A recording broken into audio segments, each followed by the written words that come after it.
මොනවද ඔය මාළු මේ? කොච්චර සතුටුයි මම මාළු ගෙනිච්චද? ගෙනිච්ච දෙන්නම ඔක්කොම මැරුණා. ආයෙන්නේ මේට මාළු ගන්න මම. අයියේ මොකද්ද මේ මාළු ඇක්ලිමේට් කරලා දැම්මේ? ඇක්ලිමේට්? ඒ මොනවද ඩෙන්ගු වලට බේත්ද? මේ දවස්වල කොමන් කම්ප්ලේන් එකක් තමයි ගෙදර මාළු ටැංකියට මාළු අරන් ගිහින් දාපු ගමන් මාළු මැරෙනවා කියන එක. ඒකට ප්‍රධාන හේතුව තමයි මාළු ඔය ඇක්වේරියම් එකෙන් අරන් ගිහිල්ලා ගෙදර ටැංකිය වතුරට කෙලින්ම දාන එක. කවදාවත් ඒ වැරද්ද කරන්න එපා. කඩෙන් මාළුව අරන් ගිහිල්ලා ගෙදර ටැංකියට පොලිතින් බෑග් එකත් එක්කම ගෙදර ටැංකියේ වතුරෙන් දාලා තියන්න ඕන ටෙම්පරේචර් එක පොඩ්ඩක් බැලන්ස් වෙනකන්.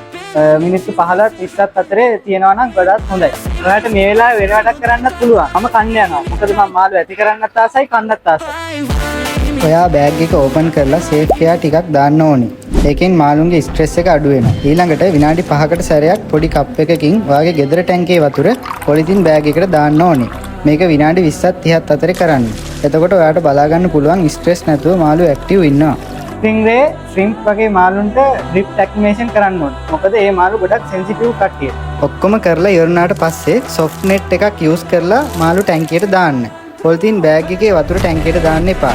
මොකද පොලිතින් බෑග් එකේ වතුරෙන් පැරසයිට් බෝ වෙන්න වගේම ටැංකියේ කන්ඩිෂන් එක වෙනස් වෙන්න පුළුවන්.